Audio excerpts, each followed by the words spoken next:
Hi, Simone. Hi, sorry, I don't know what I did. No, don't worry. Welcome. Hi, Peter. Hi, how you doing? Hi. Hello to everyone who's watching. We'll be kicking off in just under a minute now, so not long to go. Oh, thanks everyone for joining. This is going to be really exciting. Yeah, I'm loving your background. Thank you. It seems like everyone's got a little themed background in there as well. See, Simone's got one too. Yeah. Okay, that is our cue. We have quite a few people in the room. So thank you everyone for joining, and welcome to TTG's Digital Destinations Festival Masterclass with the Malta Tourism Authority. This is Peter Green, Trade Trainer for the Malta Tourism Authority. And we also have with us Simone Brinch-Iverson from Malta Scuba Diving School. So thank you both for joining today. Welcome. No, thank you for having us. It's going to be really fun, really interesting, hopefully for everyone. So Yeah, wonderful.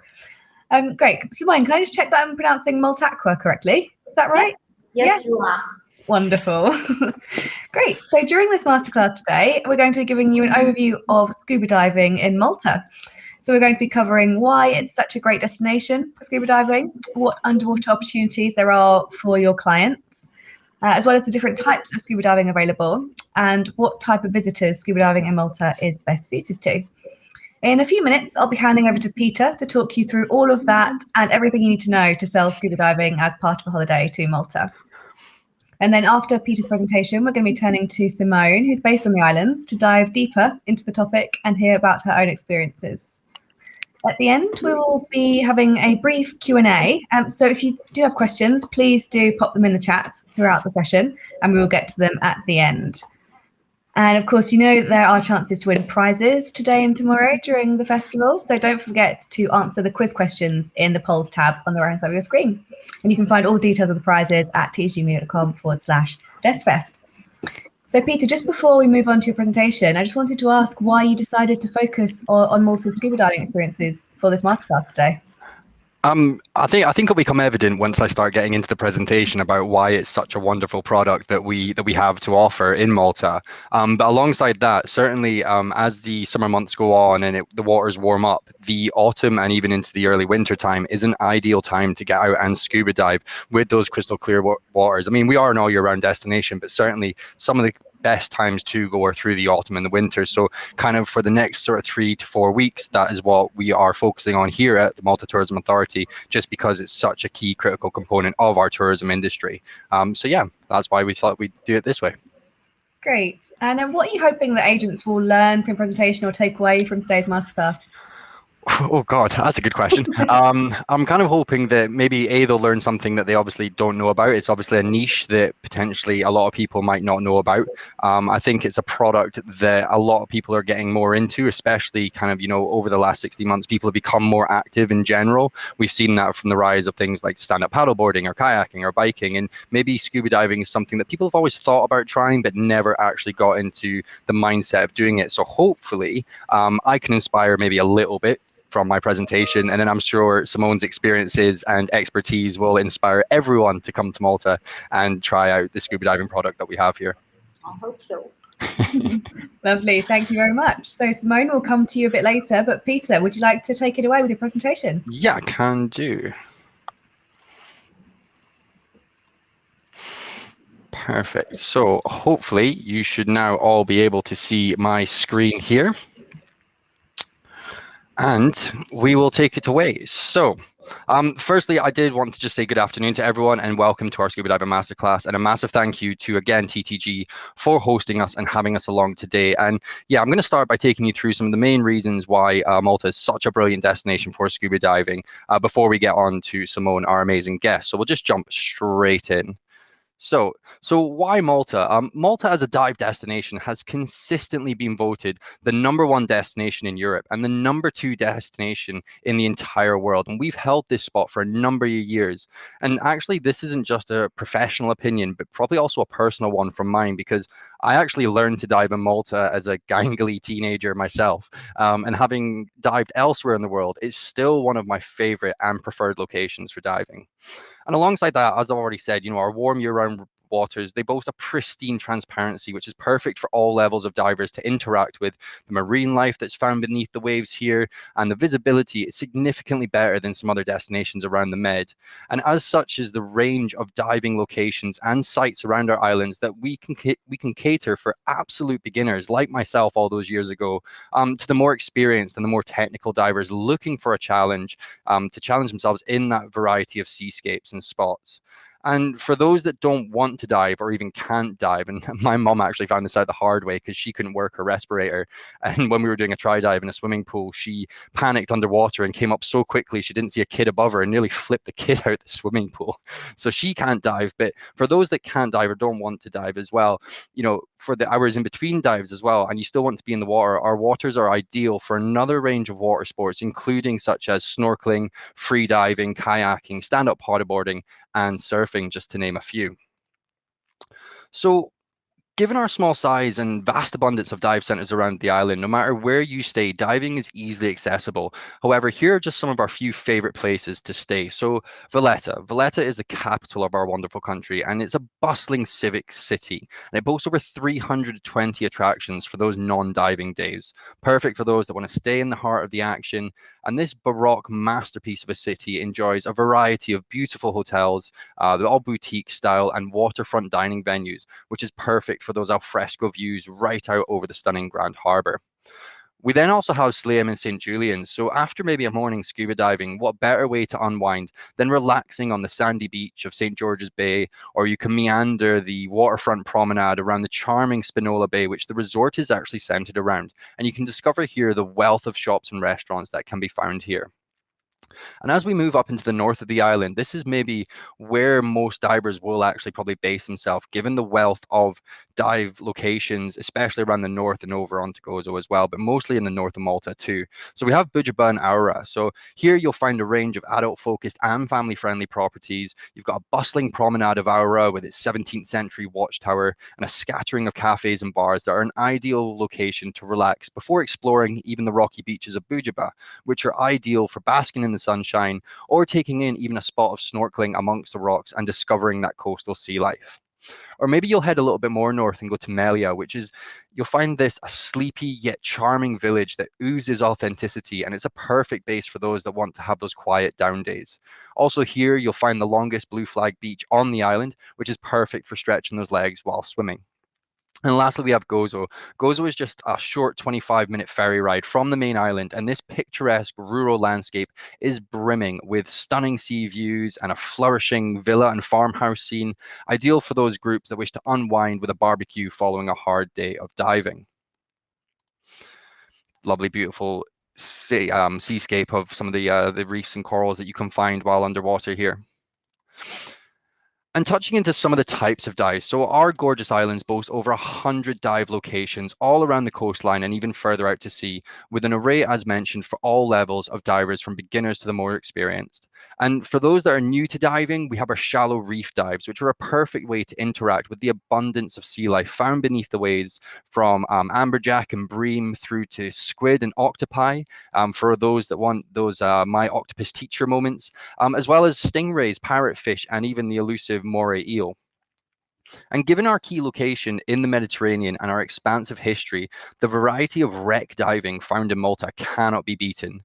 Alongside the many wrecks we have that have been scuttled purposely to create artificial reefs, we are also home to numerous World War I battleships and dozens of aircraft crash sites, as well as a 2,700-year-old Phoenician shipwreck, which is actually the oldest in the central Mediterranean.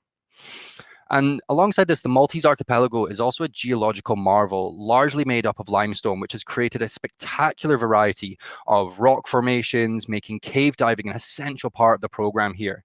And it's actually some of the most interesting in the Med. The clear blue waters and the large boulders are a haven for marine life, and many of the caves are a very accessible depth for those that wish to take the adventure to another level. And lastly, one thing not to miss out on while in Malta is the specialist diving, including that of either night diving and even photography dives. So night diving gives your customers the opportunity to see a spectacular array of biodiversity that differs during the day, especially for the likes of those squid and those octopi, which actually generally hunt at night and are most active at those points. And for those that want to fill their Instagram with maybe something a bit more amazingly unique, you can take an underwater photography course and catch the colors of the reef in their fullest. So learning to dive. Malta is a great entry-level destination. And as I say, I can speak from a personal experience on that. And it's perfect for those that just want to get into diving. Firstly, we're just a short 3-hour flight away from the UK compared to some of the mid-haul flights needed for other destinations. And we have a network of airlines supplying our archipelago from more than 12 UK airports, including our own national carrier, Air Malta.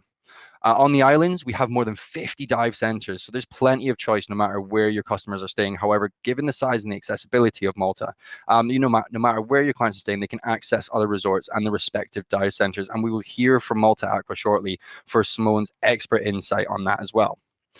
And in the world of diving, there are over 30 different accreditations across Europe and even worldwide, but 2 stand above the rest, which is PADI, which is short for Professional Association of Diving Instructors, and BSAC, which is the British Sub-Aqua Club. And both of these have a major presence on the Maltese Islands. So depending on the type of course that your customers are wanting to take, each has their own unique offering. So PADI run a discovery dive program, which is the entry-level qualification, which involves a pool test dive and a shallow open water dive before the clients can actually even move on to a 4-day open water course, which is absolutely ideal. I did that when I was first in Malta, and I can 100% recommend it. And one of the unique selling points about this PADI course is in Malta, children as young as 10 can actually take part, compared to it being 12 in the rest of Europe. Alongside this, BSAC also offer a similar course, which is known as the Ocean Diver course. And this consists of a 5-day course diving in a mixture of pool and open water scenarios, so you can really get your experience up in an in-depth environment. And this starts from the age of 12. And again, this is a picture from one of our wrecks. I have shown this picture to a lot of agents, and sometimes it instills fear into them, but I actually think this would be absolutely ideal to do. I think this looks absolutely fantastic. So for more information, we can give you some information on the wrecks that are out there. So conservation. So Malta has been at the forefront of sustainability and conservation for a number of years now, and this applies to both above the waves and below the waves. In 2002, Heritage Malta was established, and that's to ensure the cultural elements that are around our island are protected and made available to the public. And alongside this, the Underwater Cultural Heritage Unit was established to control and manage the dive locations of key cultural significance. So in 2020, they actually added 3 new sites that were designated under the UCHU protection, taking a total up to 15 protected locations, including some of our ship and plane wrecks. And all these sites are discovered, they're then mapped, and then they're also studied, and they can be explored obviously in person through the recognized dive centers, or for those that maybe don't want to dive but still want to see what's going on, you can actually visit their underwater virtual museum, which is found on the Heritage Malta website. And it's really interesting because they almost have this virtual reality mapping of each site, and it's a really unique way that you can kind of have a look around. And maybe even for those that are planning to do a dive, it's a really nice way to kind of immerse yourself in the location before you go and dive there. So as I've already mentioned, we have over 100 dive sites in Malta, and each of them comes with their own unique charm, personality, and attraction. However, I have tried to pick some of the most visited or favorite ones here, which was incredibly difficult to do, but I will try and go through them for you. So we have the MV Carwella, which is a 3-deck, 58-meter-long tourist ferry, which was actually scuttled on purpose back in 2006. It stands perfectly upright, and this is a perfect dive to access from the shore, and you can actually keep an eye out for the shell of a well-decorated Volkswagen Beetle up on the sun deck for something a little bit different. We then have the P31. It's an East German minesweeper that was scuttled off the coast of Camino in 2009, and sitting at a depth of 18 meters, it's a lovely dive for beginners to get into wreck diving. And maybe something for the more experienced divers, we have Reef. Really difficult to say that one. Your clients will actually descend a 60-meter wall covered in marine wildlife, full of nooks, overhangs, and crevices that hide some of the more elusive species, including barracudas and those moray eels as well. And we also have the wreck of El Faroud, considered one of the best dive sites for recreational divers in Malta. It's a Libyan oil tanker that was scuttled back in 1998 to create an artificial reef. And it's a 110-meter long ship that has been prepared for divers. And this stunning wreck offers an abundance of opportunities for those experienced divers. We then also have the blue hole, which you can actually see in the picture here. It's a perfect place to go snorkeling, but it's a beautiful location to go diving as well. It's an upright tube that has been carved through thousands of years of wind and wave power. And the blue hole stretches down 15 meters and is actually linked to the open ocean through an underwater, beautiful archway that you can actually dive through as well. So it gives you a little bit of enclosed cave diving as well as the open water diving as well. We also have Shlendi Tunnel, which is also known as Shlendi Cave. And this tunnel stretches actually over 70 meters long and is suitable for most divers due to the fact that you can actually reach the surface at different access points along the way. And this is one for those natural kind of buffs that want to go out there and see it, because the natural light that beams through the roof creates an absolute ambiance that even all ages can appreciate. And lastly, we have the Statue of Christ, which you can actually see in the picture here behind me, is a protected site that's only accessible to certain dive centers. But this underwater statue is also known as Christ of the Sailor and was commissioned to commemorate Pope John Paul II's visit to Malta back in 1990. It stands over 3 meters tall on a sandy seabed, and this one dive site that should be on all divers' bucket list. So we've got a lovely little wreck image there, but as we've seen, there are a number of reasons why Malta is the premier dive destination in the entire world. And from its crystal clear year-round waters to the accessibility of the dive centers around the island, to the abundance of different dive locations and the variety of marine life available for those that explore beneath the waves. So just before I hand over, I do also just want to put in, yes, we have the poll questions and there's a prize on there, but we also have another prize running concurrently to this. So for all agents that go onto our Malta onto our Malta training course, which is www.malta-training.com. If you complete our scuba diving course by the 6th of September, you'll be entered into a draw to win a gastronomy goodie bag and a Malta gift hamper. One big fantastic prize in there for everything. So I'm going to finish up there. I just want to thank you for your attention and your time today, and I will hand back over to Maddie and our wonderful guest, Simone. Thank you. Brilliant. Thanks very much, Peter. Who knew there was so much to see under the sea? I did try to tell you that, why should we do it? But there's such an abundance there. It's absolutely unreal. So, I mean, we could probably go for a lot longer than kind of 15 minutes, but, obviously we're on a time constraint. Yeah, absolutely. Okay, so Simone, I now have a few questions for you to hear more about scuba diving in Malta. I just wanted to hear a bit more about the scuba diving school that you work for. And whereabouts on Malta is it? Oh, we can't hear you there. Would you mind refreshing your screen for me? Okay, can you hear me now? Wonderful, yeah. Okay. Well, we're located in St. Paul's Bay, which was one of the areas that Peter mentioned. We're more to the north of the island. We're close to the sea. It's like a sea resort. We love the sea, so it's the perfect place to have a diving center. Okay, great. And what role do you play at Malta Scuba Diving? I manage the center. My mother started it in the late 60s, so she was the first female diving instructor on Malta. So I kind of grew up near the center or in around the sea. So yes, it's just something I've always done. I've been here a long time. We've been here a long time, 52 years now this year. Wow.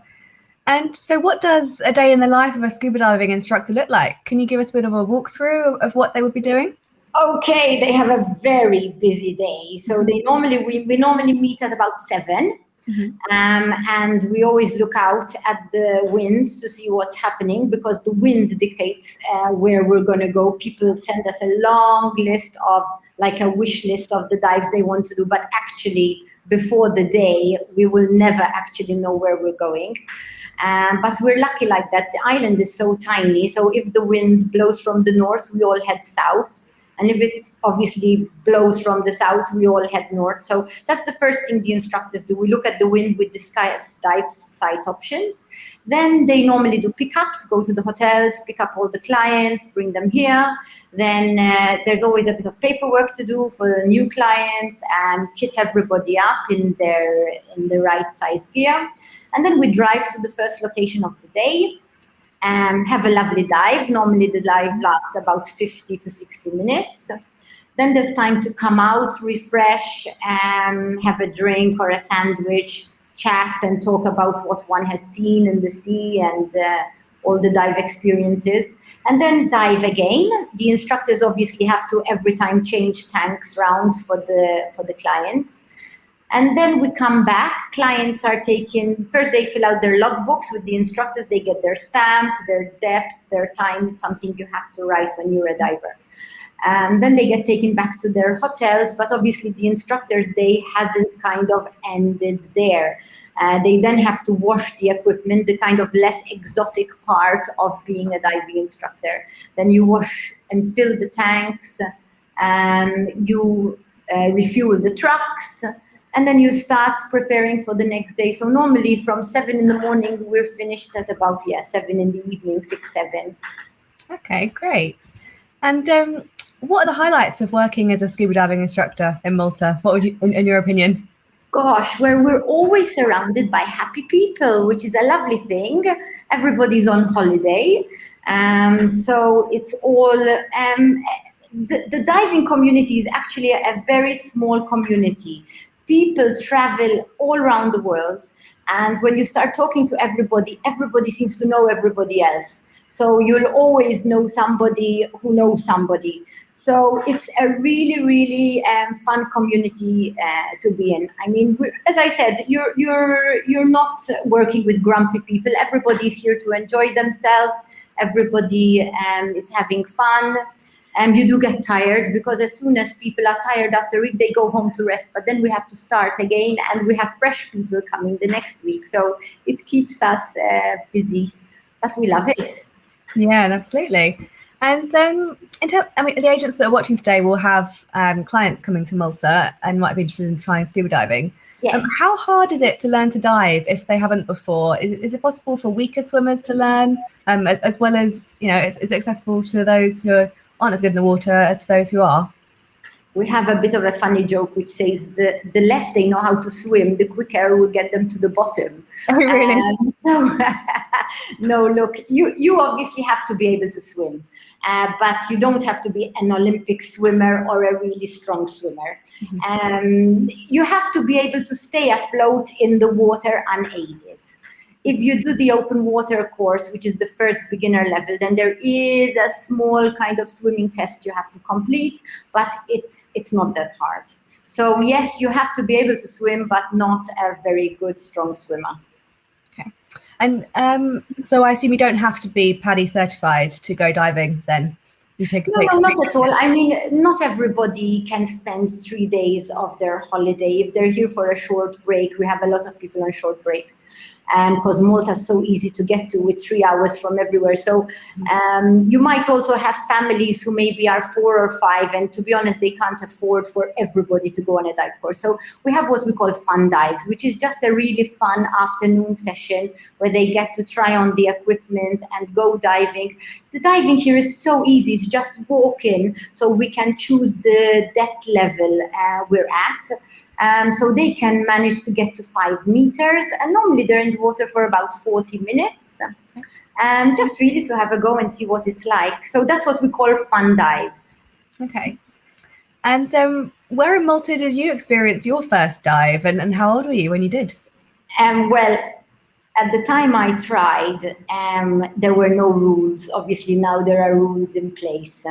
And as it was my mother teaching, then she would always kind of let us have a little breathe on her regulator. So I did start very, very early, too early now. But I would say my first course I did at about 9 or 10 years old. And that was in a small bay in Melliha Bay, because we used to work out of the Melliha Bay Hotel in those times.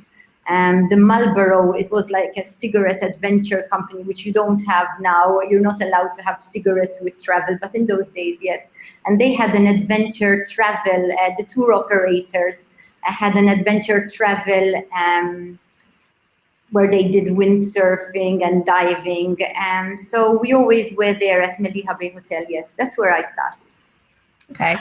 And what are the costs associated with scuba diving in Malta? I mean, what can visitors expect to pay for the different types of diving that you can do there?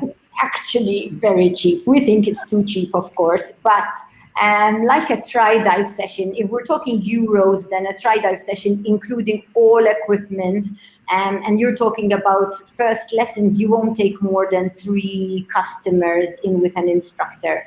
The whole session will last about 2.5 hours, and it's 50 euros. So I think it's about 45 sterling per person.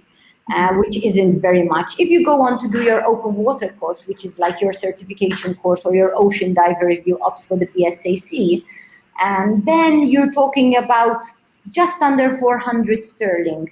So you're talking about an instructor, all the equipment, transportation to the dive site, and you get an international qualification afterwards. So it's not something that, it's a lifelong certification, like driving a car. So really, anybody who has young people, it's like something they should all have a diving license. You never know when they'll need it. Mm-hmm. Okay. And in your opinion, what would you say is the must-do dive sites in Malta? If I got €1 for every time people ask me that, I'd be quite rich. It depends very much what people like. So divers are very different. So you've got the technical divers who just preferred historic deeper wrecks. So they would say to you, the Polynesian is my most favorite wreck. I would say that's a fantastic wreck. It's like a mini Titanic. It's amazing. But it's 65 meters, so it's not something that everybody can visit. Then you have, if you like caverns and like the light shining through, then my favorite, I quite like Arlapsi, which is down south, which is like a tunnel system. It's shallow, it's only 16 meters, but it's very, very, very pretty. Then obviously the wrecks. We're known for our wrecks. So anybody who loves metal, we've got the Rosie, the P29, the El Faroud is an amazing wreck as well. So it's a difficult question. It depends what people like to do. So I really feel we have something to offer everybody, really. Okay. And is there one that's particularly popular or particularly good for beginners in particular? Beginners, well, if you say beginners on a tri-dive, it's a bit difficult because they can only go to 5 meters. But if you say like somebody who's done their open water course, then Chirkawa is really, really nice up there, up north, because you have a lot of swim-throughs and you've got an archway. It's very pretty. The visibility is amazing. So I would say as a dive location, Chirkawa is a must. In fact, it's one that everybody visits when they're here. Okay. And I mean, this is probably going to be an impossible question to answer as well, but do you have a favorite personally? I have a favorite, Arlapsi. I love Arlapsi. It's right down south. It's very shallow, as I said. It's only 16 meters, but you go through you obviously have to have slightly good buoyancy. You go through these tunnels and you can just see the light coming through the rocks. And I quite like that. I like scenic diving. So yes, that's one of my favorites. Okay, great. And in terms of the customers that you get at the dive school, is it mainly repeat visitors that you get, or do you get a good amount of new business as well? What's the kind of spread? We have a lot of repeat business. Now, obviously, we've been here many years, so we do have a very, very good base of repeat clients. I would say definitely about 30-35% is repeat business. And the others is we have a lot of, obviously, not so much now, but we normally have a lot of language school students who like to have a go at diving in the afternoon. So they would learn English during the day and then learn diving in the afternoon. We have like so many different, we've got families. It depends also on the time of year. So obviously school holidays, it's mostly families with young kids. Obviously, since we can only take them from the age of 10, then it would be 10 years or above. Sometimes we have some younger kids and they just join us snorkeling because obviously you're not going to leave them behind. But diving is better for people who have children age 10 and above. Otherwise, you have young couples, you have business people, people who work in the tourism industry in the UK. And then when the summer ends, then they come to Malta and they just want a break and they come diving. So different times of the year, we have different kinds of clients. Okay, interesting. And what have those customers said? Like, what's their feedback been like? Do you have any examples of I mean, it's always positive. I mean, okay, so especially if they learn, Malta is an ideal place to learn to dive because we've got no currents, we've got no tides. It's just shore diving, so you walk in straight. So we have a lot of people who have learned to dive. It's obviously Mediterranean, and they venture out to slightly more exotic places like the Maldives, and obviously once they set us, but they always tend to come back again, either to train their kids or to just like come and see any new wrecks we have. So we have all year round, yes. Great. And one final question before we welcome Peter back for the Q&A. In your opinion, why are the Maltese Islands consistently voted the best dive location?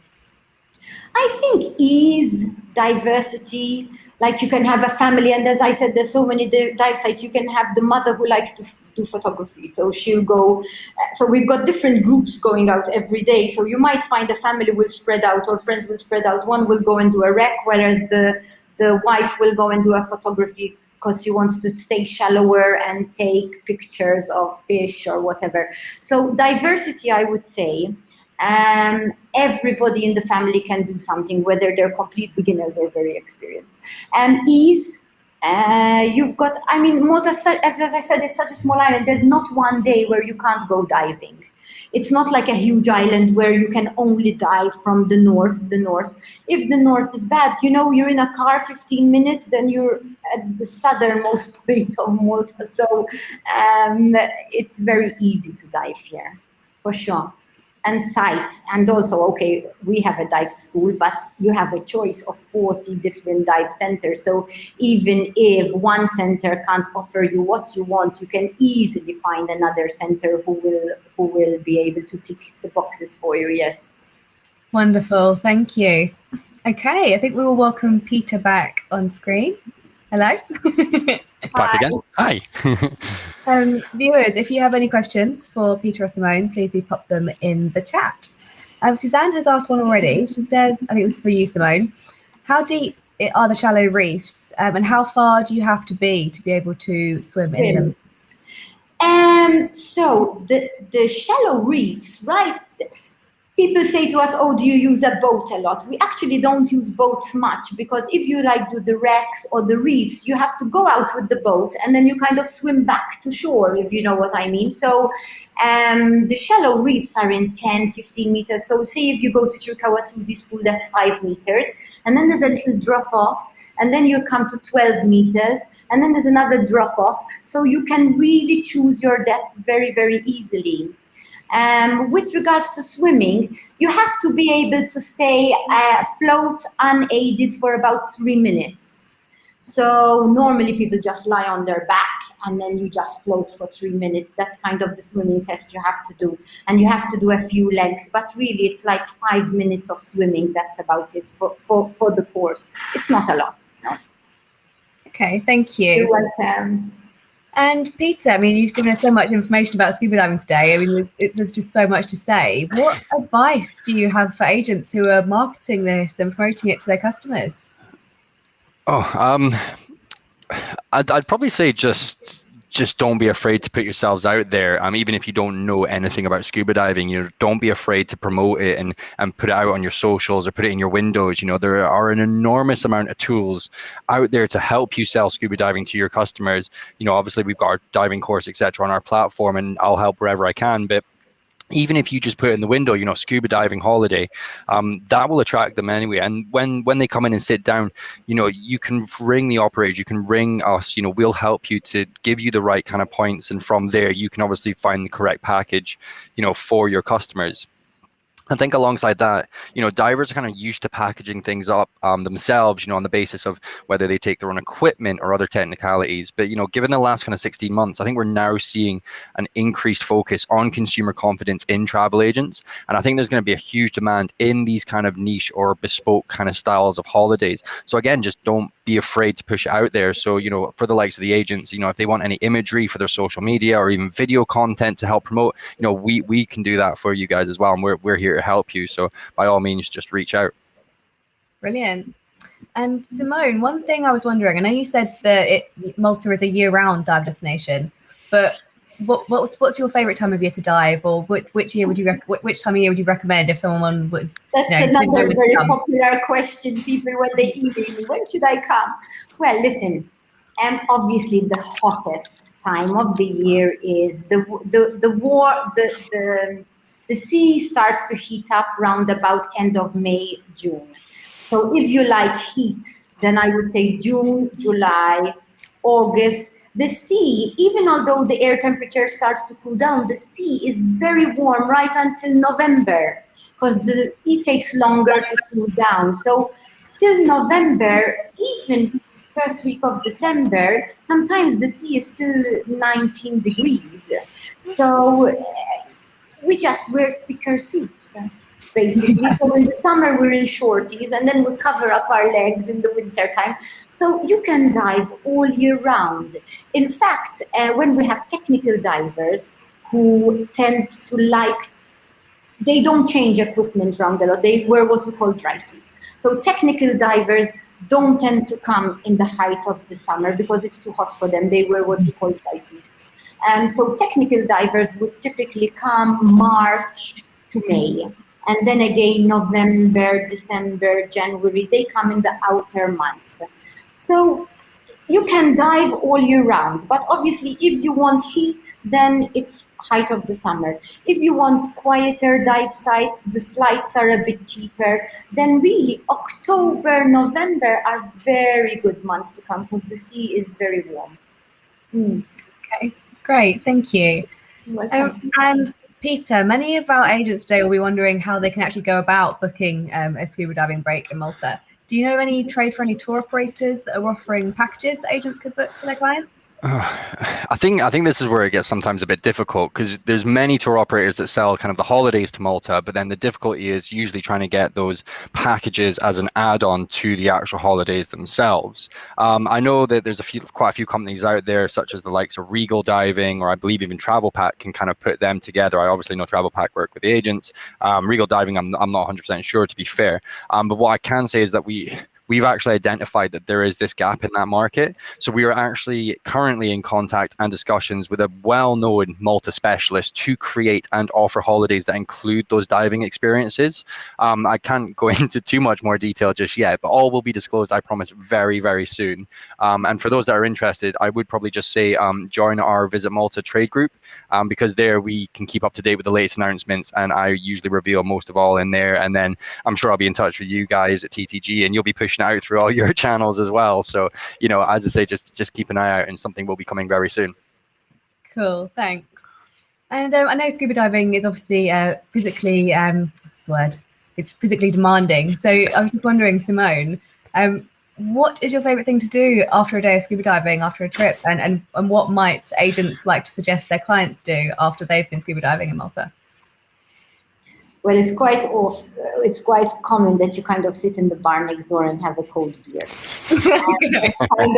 I know you're not supposed to drink beer after diving. It's one of the non-things to do, but everybody does it. One beer is not a problem. So you'll have your beer, and then typically, without knowing it, suddenly 2 hours have gone, or an hour and a half, and you're still talking about diving or where you've been or whatever. So yes, normally it's quite a social thing. So people tend to get together and just go out for a beer afterwards. A chisk in Malta. Our beer is chisk. Okay, cool, thanks. And Peter, what other activities would you recommend agents pair scuba diving with on a holiday? What kind of goes well with it? Oh God, I mean, when we're talking about other activities in Malta, I could do a whole other masterclass on how much there is on the islands. But yeah, I will try and keep these relevant. So as you said, you've already alleviated too that it's no secret that scuba diving is a vigorous workout, and it utilizes like many muscles and even works out your lungs as well. So the first thing you're probably going to want to do is relax. So we've got 11 blue flag beaches which are perfect to chill out on and take a down day on. Snorkeling, for those that still want to stay in the water, is a great way to kind of stretch out the muscles and loosen up any tightness in your joints as well. We have yoga retreats scattered throughout the island, which are perfect for unwinding in kind of like a Zen environment. For those that prefer to stretch their legs, you can spend a day exploring Valletta and its 320 attractions, and it's one of our UNESCO World Heritage sites. Or you could take in just the scenery of the Grand Harbour. You could head over the water and explore the area of the three cities, which is a great alternative city break. But I think that's something that we're actually going to cover off in our little presentation tomorrow as well. So I won't give too much away on that one. And then as well, Simone's just touched on it there, that, things like food and substance and drink are vitally important to recover. So from there, you can dine in one of our 5 Michelin star restaurants, or even just soak up the sun with some lovely street food, such as the pastizzi, which is a staple of the Maltese diet. And I'm sure Simone will testify to We have, unfortunately, a pastizzi place just opposite the dive center, so it's very easy to just nip out and have one. There you go. So for anyone that heads out to Malta Aqua, each, so you can't do that very often, but yes, or a nice ice cream. There you go. You see. Oh, it sounds great. I wish I was there right now. Okay, so I think we've done all our questions from agents. So just one final question, Peter. Is there anything else that attendees should know about selling Malta at the moment?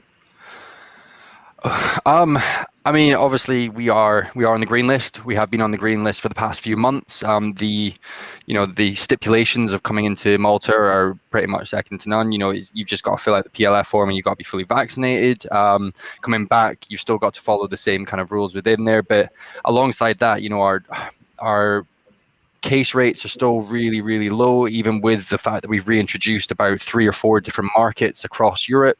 Alongside that, events are still going ahead compared to some places, and compared to even like the UK, where we're seeing events getting cancelled for whatever reason. So alongside that, tourism is really back in the forefront of the Maltese minds. And Simone actually touched on it earlier on, and I think one of the biggest things is how friendly the Maltese population are. They have really welcomed back the tourists with open arms, and they're so excited to have everyone back. So if you want to go and have a holiday, or your customers want to have a holiday in a relaxed environment in a place that speaks English, that they know that they can navigate easily and just really enjoy themselves and really relax, then Malta is kind of the destination to go to. You can still experience that European cultural buzz, but at the same time not feel too far away from home. So it's really such a fantastic destination. It's the reason I work for the company. I wouldn't have any other way. So lovely. Thank you very much, Peter, and thank you, Simone, as well, for joining all the way from Malta.